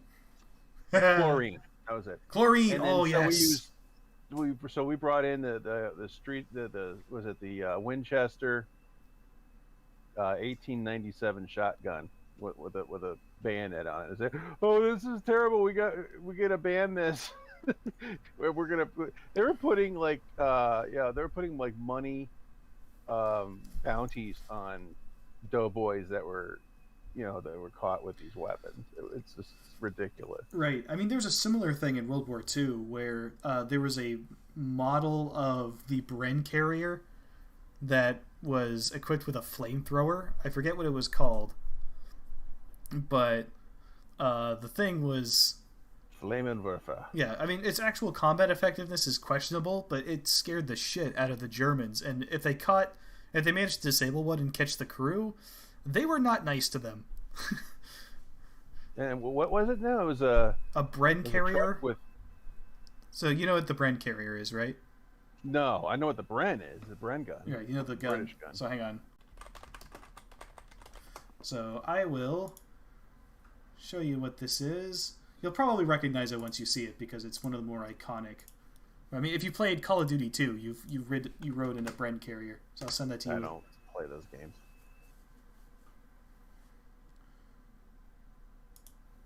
Oh, it's a tankat. Yeah, it's a little. So there's a picture here of some guys riding in it, and I'll show you what that looks like. What's so nasty about that thing? Well, it drives at a very good speed. It's very maneuverable, and there were variants of it with flamethrowers. So, right, that's the one specifically I'm talking about. So it would zip around the battlefield with flamethrowers, and it's hard to tell exactly how effective it was, but it's a flea. It's a fire starter. It's running around setting your buddies on fire.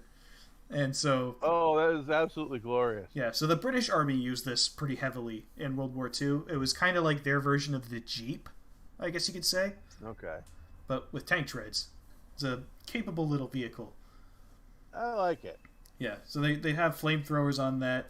I have I have actually sat in one of these things, and it is one of the least comfortable riding experiences I have ever had in my life. Yeah, Jeeps aren't that great either. No, this is much worse than a Jeep. Back then. This thing feels like it was designed to be as uncomfortable as possible, because people were shorter back in the 40s. There's very little leg room for guys like me who are 6'2", and yeah, British people are even now tend to be a little more on the short side. Right. Everybody I know all my friends in England, except for the one that was in Canada, they're all like, kind of on the small side. Right, and even more than that, so the area that you're sitting in has like this metal bar that's set at a 90-degree angle to like the wall of it, and that digs into your back. So every time you go off a bump, that slams into the back of your fucking spine. Ow. Yeah, it hurts. Like, it's not fun to ride in this thing. And I can only imagine what it's like when you're actually driving over rough terrain in like France, going through hedgerows and stuff.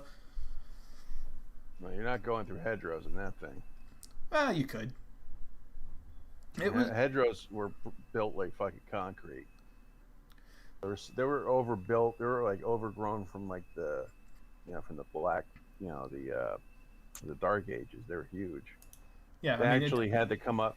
The Allies took parts of old German tank traps from Omaha, from the beaches in Normandy, and they cut them into these little shovel-looking things and welded them onto the front of the tanks, and used the tanks to cut the hedgerows. But you couldn't just go through it. While we're here, if you want to see the worst example of a tank ever built, I will send it to you. This is a tank design from, I believe, World War II. This is like a text conversation. He should be involved in something like this. Yeah, for some reason it won't let me paste it. Copy image. Go over here. Paste. Uh-oh. Let's try a different one. I like that design. Okay. So this thing is called the Valiant. This is the worst tank design ever produced. And there are several reasons why. In fact, it's so bad that modern tank designers and engineers, when they're in training, have an exercise where they go around this particular tank at the Bovington Tank Museum and point out all the problems with it. And the more they get right, the better they're scored. So there just a couple of examples. The back end of this tank, which I can't really find a good picture of. The back end of this tank sits about, I think it's like 6 inches off the ground. So if you drive over anything other than pure flat ground, you bottom out the tank. Yeah, big no-no. So it's set way too low in the rear. Another problem. Talk about hull down. Another problem, that curved area in the front, that's where the driver sits, and it's just this box of steel down there in that shape, and it's like contoured to where it's supposed to kind of like fit your body, but it's this big thing of immovable steel, so like tall people can't even get into that.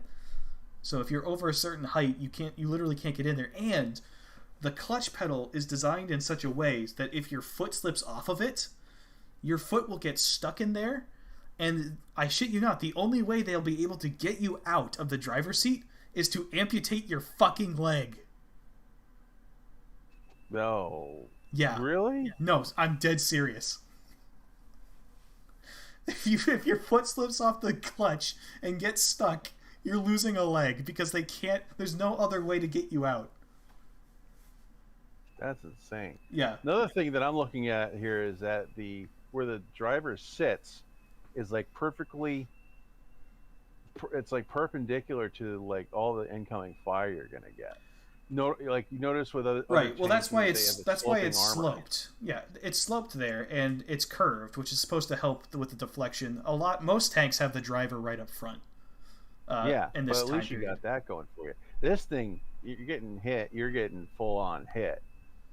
But I mean, it's still sloped and slanted. It's just a little bit different.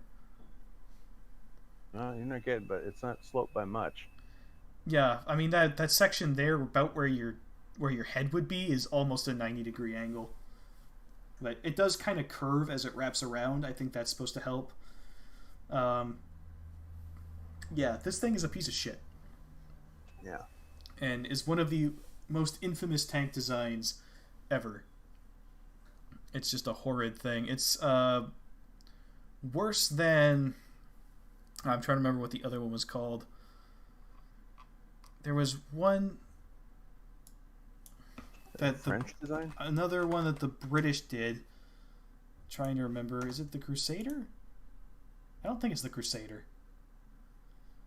It looks kind of like one, and it was used in North Africa. Oh shit! Yeah, this is an English tank. Then no wonder they switched to Shermans. Yeah. No, it's not the Crusader. Crap. There's one that looks like it, and I'm trying to remember what the name of it was. It's got the same sort of turret design.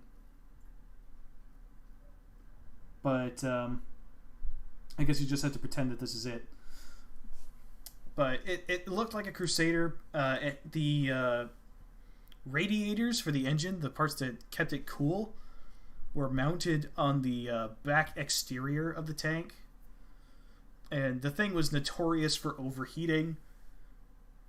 And it just didn't work at all. I think that's where the radiators are, like, even modern. Yeah, the engine on it was crap and was always giving out, and it just wasn't a good tank, even in like Europe, which is where it was really meant to fight. And even the first T-34s that right, but like the first place they deployed them is North Africa, which in the Sahara, which is just not gonna work. Yeah. So Sargon Ares asks, did the British ever actually have any good tanks? Yes, they did. The Challenger's good. The Challenger, the Churchill is a good tank.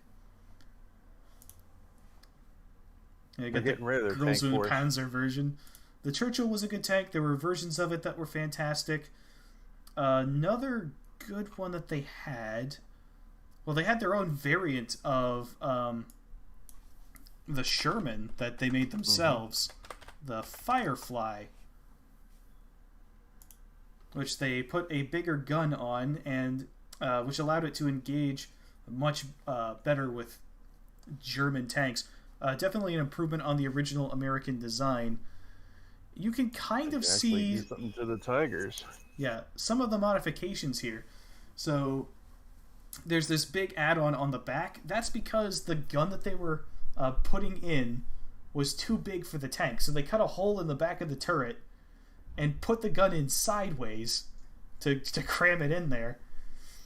And so it's like a Hollander. Right. So the hole in the back is actually for the radio, because normally the radio sits in the back of the turret on the Sherman. But because they put the gun in, the radio wouldn't fit anymore. So they put this big box on the back to hold the thing. Another neat thing that they did, that's funny, that they upgraded the engine as well so that it would be powerful enough to drive it. Is basically 6 car engines that have been strapped together. Oh geez, it wasn't like, wait, they weren't diesel? I think they were diesel. Back then you had diesel cars. Okay. Like you could have both regular and diesel, just regular cars. You may notice the paint job on the muzzle on the gun barrel, that is actually it's partial camouflage to make it look like from a distance, looking from a commander's scope, that it has a shorter gun than it actually does. The idea being to fool German tankers and anti-tank crews into thinking that it was a regular Sherman A1. With a giant radio box in the back. Right, but I mean, like, if you looked at it at a glance and you saw the shorter gun, like, you'd think that it wasn't armed with the gun that it had, which was a much better and more powerful cannon than the base Sherman had. You can, in this picture here, you can see a little bit better. It's actually kind of working here.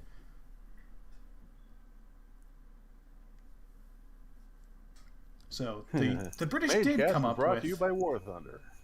The British did come up with some decent tanks. The Sherman itself wasn't theirs, but they made so many changes to make the Firefly that it may as well have been their own tank.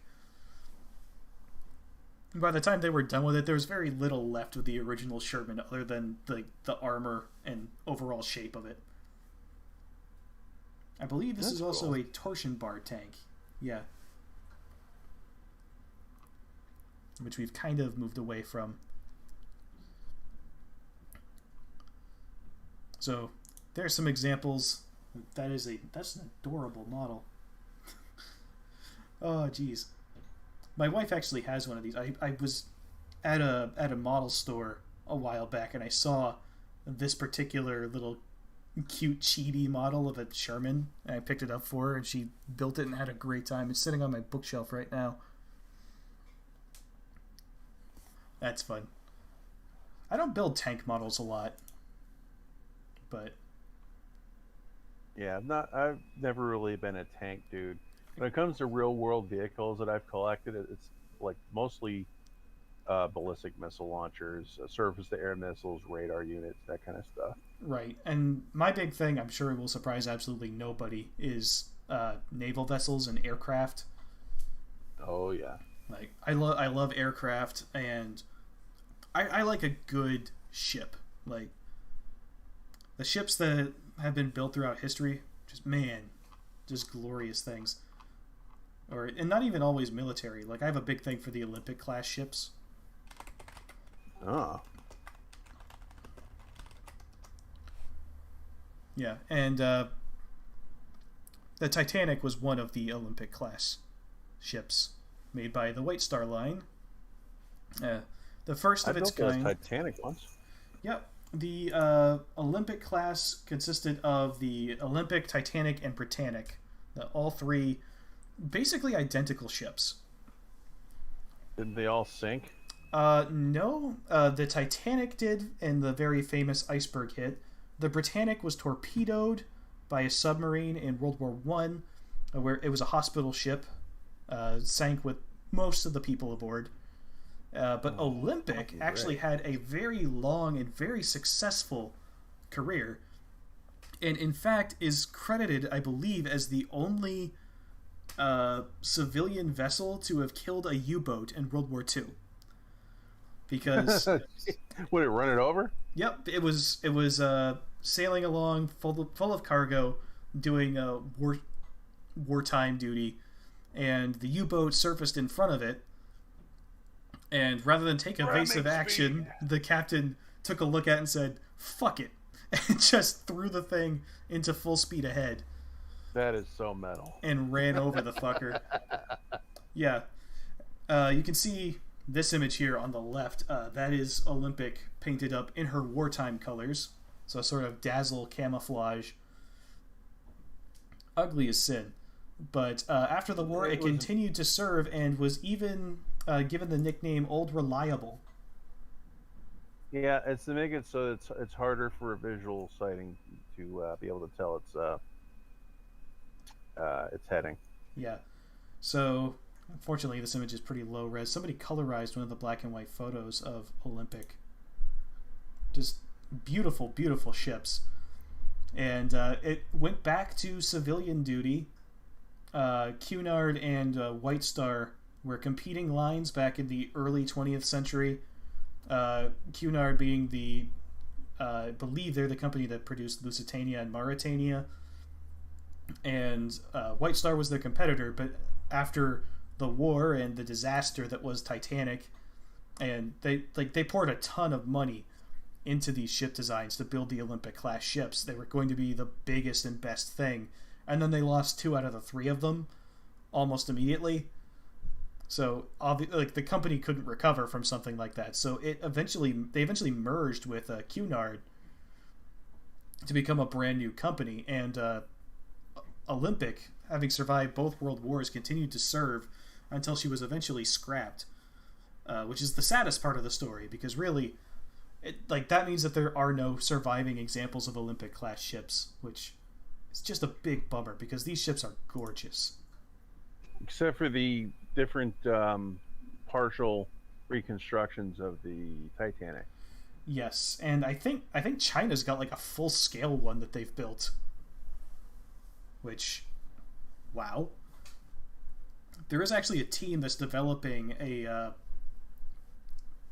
game where they're essentially recreating the Titanic 1-to-1 as best they can from the surviving blueprints, and just kind of letting you walk around the thing and just explore every nook and cranny of it. They've done one for parts of the Britannic already. I did that with my VR setup, and it's super cool to get to walk around the decks of one of these ships. You can go around the entire exterior. You have a VR setup? Oh yeah, I have a. Cool. I've got an Oculus Rift S that I use, which I use primarily for Elite Dangerous and Myst, which is also a game that's really cool in VR. Plus, you just picked up DCS. Yeah, I don't think DCS is going to run on my rig in VR.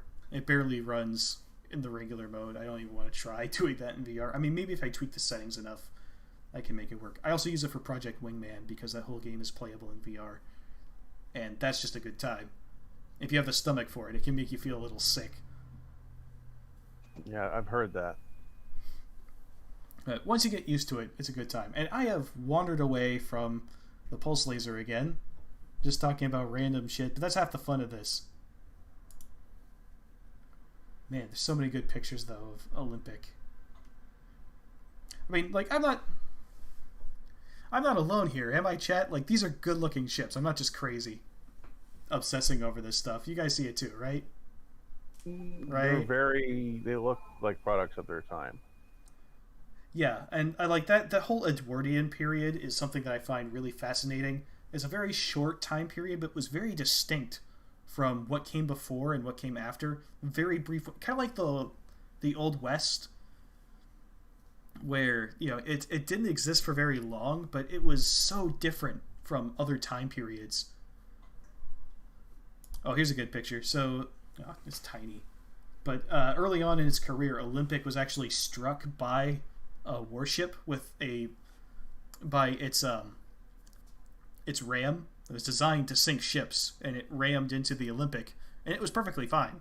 I mean, like, it did damage, but it stayed afloat, which is one of the reasons they were so confident in their anti-sinking stuff that was on the Titanic. Famously, the unsinkable nature of the Olympic class ships. From what I understand, it wasn't the design as much as it was really like shitty metallurgy. They were like going through second and third rate supply chain. They were having supply chain issues or something like that, and they were using substandard slightly. Really, it wouldn't have mattered all that much what they were using in their rivets.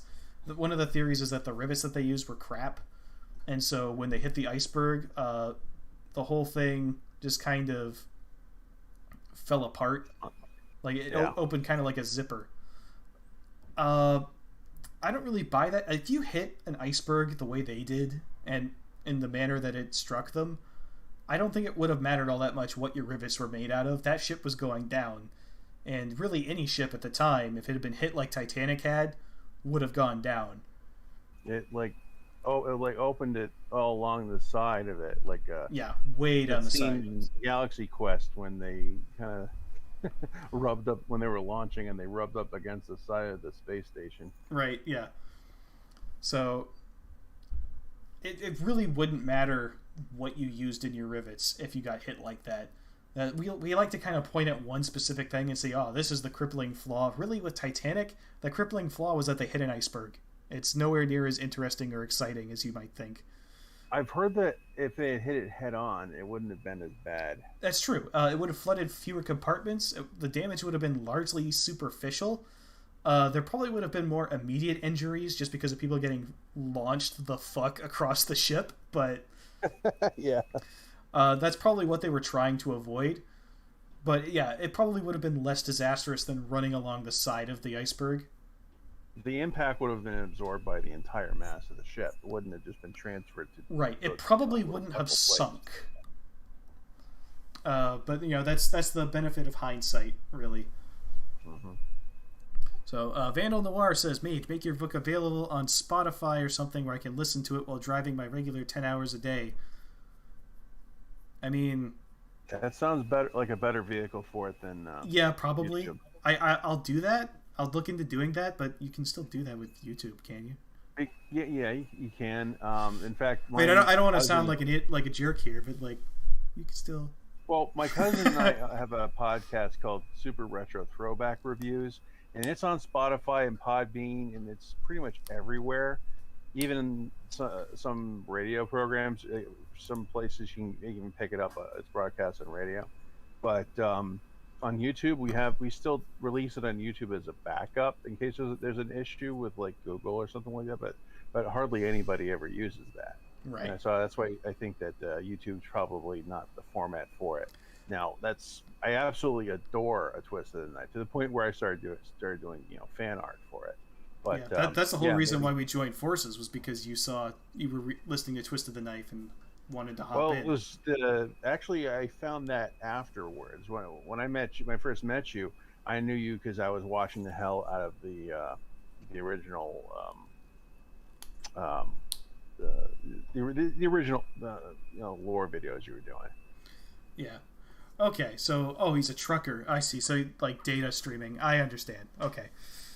Yeah. Yeah, put it on Spotify. Okay. It shouldn't be hard to set up an account. Yeah, but no, like when I met you, that's how we got in touch. But like we didn't join forces until you started doing the fan art of Mage Squadron, and I was like, holy shit, this is good stuff. Can you make more? Please. Yeah. I love this picture as well of the Olympic class because it looks like a shit post. You got the different ships in their eventual state, and like RMS Titanic split in half. What the fuck? Oh, that's horrid. That's hilarious. I don't know why that's so funny to me, but that's hilarious. Too soon. Olympic in dazzle camouflage. Britannic in hospital colors. Titanic split in half.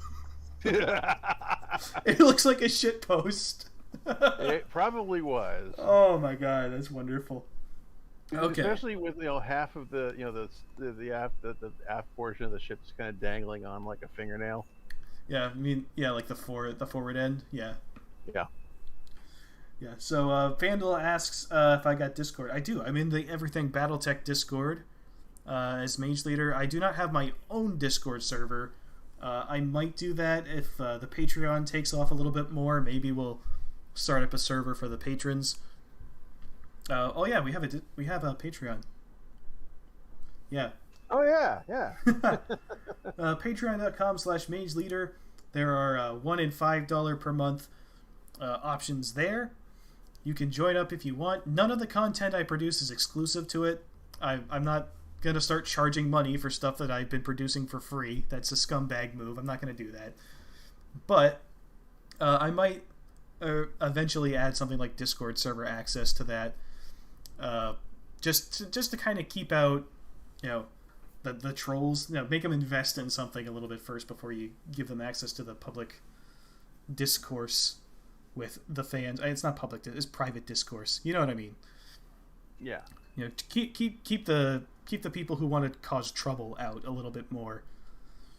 So yeah, we've talked about that before.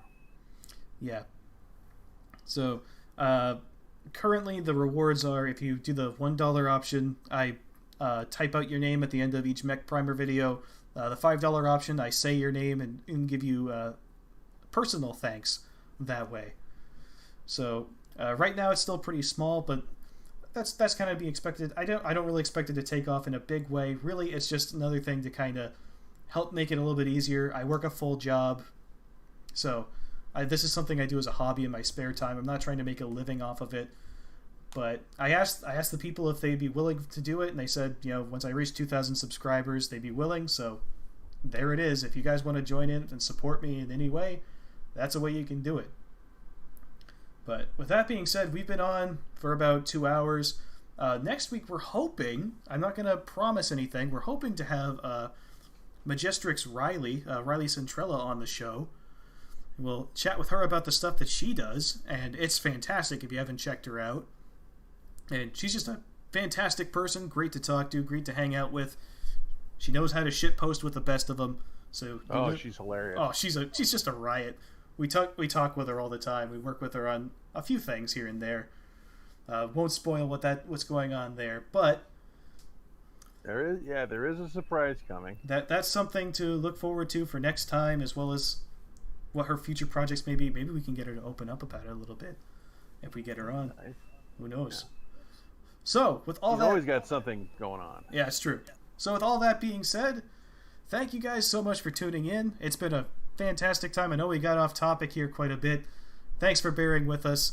Thanks for engaging with us in the chat. And until next time, this is Mage Leader, signing off.